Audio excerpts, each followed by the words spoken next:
तो चलिए सीधे इस कथा की गहराई में चलते हैं। आज हम जिस कहानी को डिकोड करने वाले हैं वो एक ऐसी क्लासिक टेल है जो बहुत ही शानदार तरीके से इस बात को खोलकर रख देती है कि रातों रात अमीर बनने की चाहत कैसे एक बहुत बड़ा मनोवैज्ञानिक ट्रैप बन सकती है। ये कथा है एक लक्कड़हारे की, और कैसे एक जादुई शक्ति से उसका सामना उसके पूरे अस्तित्व को हिला कर रख देता है। ये सिर्फ एक जिन और लक्कड़हारे की कहानी नहीं है, बल्कि इंसानी लालच के परिणामों को दर्शाने वाली एक डार्क फेबल है। तो चलिए देखते हैं कि ये कथा कैसे आगे बढ़ती है। पूरी होगी आपकी मुरादें 3। ये एक वादा ही इस पूरी कहानी का टर्निंग पॉइंट है। जब लक्कड़हारा एक चमकते हुए पेड़ को काटता है तो वहां से एक जिन आजाद होता है। और ये जो हॉन्टिंग प्रॉमिस है ना, 3 ख्वाहिशें पूरी करने का, ये किसी भी ऐसे व्यक्ति को भ्रमित कर सकता है जो अपना पूरा जीवन कठिनाइयों में बिता रहा हो। जादुई हस्तक्षेप का ये आकर्षण सच में बेहद खतरनाक होता है। संघर्ष और जादुई हस्तक्षेप, असली कहानी यहीं से शुरू होती है। इस लक्कड़हारे के थका देने वाले रोजमर्रा के जीवन पर एक नज़र डालिए। पूरे दिन भारी लकड़ियां काटने और धोने के बाद भी बाजार में उसे इन गट्ठों के सिर्फ 5-5 रुपए मिलते हैं। ये निराशा, ये डेली का स्ट्रगल उसके अंदर एक ऐसी आग पैदा करता है कि बस कोई चमत्कार हो जाए।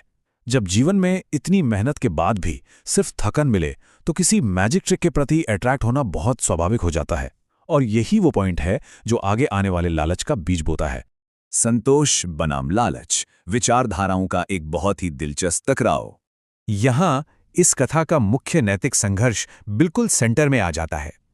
एक तरफ लक्कड़हारे की वो भूख है जिसे शांत करना लगभग नामुमकिन है। उसे एक बड़ा महल चाहिए, सोना चाहिए, चांदी चाहिए, ताकि दिखावा कर सके। वहीं दूसरी तरफ उसकी पत्नी की विचारधारा है जो कहती है भगवान जिसे जितना देना चाहता है उसे उतना ही मिलता है। ये एक बिल्कुल डायरेक्ट टकराव है, दिखावा और आर्थिक भूख वर्सेस एक संतुष्ट और जमीन से जुड़ा हुआ जीवन। अब इस टाइमलाइन को देखिए कि घटनाएं किस रफ्तार से आगे बढ़ती हैं। एक ही दिन के भीतर सब कुछ बदल रहा है। सुबह जिन मिलता है और पहली ही ख्वाहिश में एक आलीशान राजमहल मांग लिया जाता है। शाम महल तो मिल गया, पर ध्यान देने वाली बात यह है कि खाना खरीदने के लिए एक पैसा नहीं है। और फिर रात, लालच इस कदर हावी हो जाता है कि वो चुपके से वापस जिन के पास जाता है, मीडास टच यानी हर चीज को सोने में बदलने का वरदान मांगने। एक ही दिन में लालच का ये एस्केलेशन सच में हैरान करने वाला है।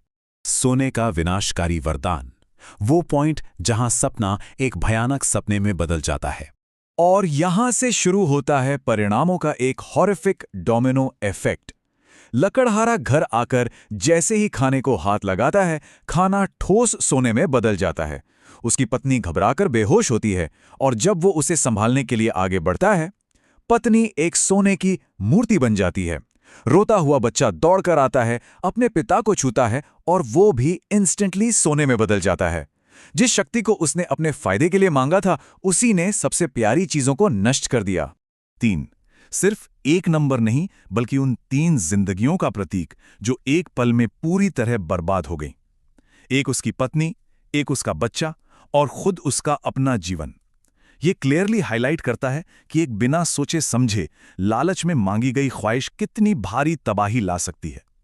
आखिर उस धन का अर्थ ही क्या रह जाता है जब उसको बांटने के लिए अपने ही ना बचें। तोता, ज्ञान और मोक्ष, उम्मीद की एक ऐसी किरण जो बिल्कुल अनएक्सपेक्टेड थी। जब सब कुछ खत्म लग रहा था, तब कहानी में एंट्री होती है एक तोते की। पर ध्यान रखिए, ये कोई आम तोता नहीं है। ये एक जादुई तोता है जो इंसानी भाषा समझ सकता है, और वही 2 पक्षियों को संजीवनी बूटी के बारे में बात करते हुए सुन लेता है। ये बूटी पूर्व दिशा की एक गुफा में थी, जिसकी रक्षा एक मायावी दानव कर रहा था। यहां तोता सिर्फ एक पालतू जानवर नहीं है, बल्कि वो रीजन और विजडम की आवाज है। वो एक सुपरनैचुरल एड है जो इस मुश्किल वक्त में लक्कड़हारे को रास्ता दिखाता है। इस रेस्क्यू मिशन के डिटेल्स पर गौर कीजिए। अब अंधा लालच नहीं, बल्कि एक सॉलिड प्लानिंग काम आती है। पहला कदम, पूर्वी गुफा को ढूंढना। दूसरा कदम, उस मायावी दानव को मुठभेड़ में सोने में बदल देना। और तीसरा, सबसे क्लेवर कदम, क्योंकि लक्कड़हारा बूटी को हाथ नहीं लगा सकता था, इसलिए तोता अपनी चोंच से उस जादुई संजीवनी बूटी को निकालता है। दिमाग और टीमवर्क का क्या बेहतरीन इस्तेमाल है ये। इस दृश्य की आयरनी देखने लायक है। जब वो दानव जाग जाता है और हमला करने आगे बढ़ता है, तो लक्कड़हारा जानबूझकर उसे छू लेता है, मतलब जिस श्राप ने थोड़ी देर पहले उसकी हंसती खेलती दुनिया उजाड़ दी थी, वही श्राप अब उस राक्षस को हराने का सबसे बड़ा हथियार बन जाता है। एक कर्स को वेपनाइज करने का ये एक बहुत ही प्रोफाउंड और क्लेवर मोमेंट है। जिनकी आखिरी हार, क्योंकि खतरा अभी पूरी तरह टला नहीं था। परिवार ठीक हो गया, श्राप हट गया, पर फिर जिन वापस आता है और जिद करता है कि तीसरी ख्वाहिश पूरी की जाए। और यहां खुलती है डार्क मैजिक की असली कीमत। जिन दरअसल एक साजिश रचा रहा था कि जैसे ही तीसरी ख्वाहिश मांगी जाएगी, वो खुद हमेशा के लिए आजाद हो जाएगा और उसकी जगह लक्कड़हारा उस पेड़ में कैद हो जाएगा। ये तीसरी ख्वाहिश एक टिकिंग टाइम बॉम्ब बन चुकी थी। तो अब सवाल ये उठता है, क्या लकड़हारा इस ट्रैप में फंस जाएगा जब आमने सामने एक आम इंसान हो और दूसरी तरफ एक एंशिएंट डिसेप्टिव जिन? तो जीतने की उम्मीद किसके पास ज्यादा होती है? जिन को तो यही लग रहा था कि शिकार पूरी तरह जाल में आ चुका है। पर तभी ही लक्कड़हारा एक मास्टर स्ट्रोक खेलता है। वो जिन से कहता है, 100 सालों तक तुम इस समुद्र की लहरों को गिनो। ये पावर डायनामिक्स को उलट देने का एक एब्सोल्यूट जीनियस तरीका था। एक ऐसी इम्पॉसिबल शर्त जिसे पूरा करना किसी के लिए भी नामुमकिन है। जिन तुरंत उस अनंत काम में लग जाता है और लक्कड़हारा अपने और अपने परिवार की आज़ादी तय कर लेता है। ट्रिकरी को ट्रिकरी से ही हराया गया। और आखिर में ये कथा हमें एक ऐसी सोच के साथ छोड़ जाती है जो बहुत गहराई तक असर करती है।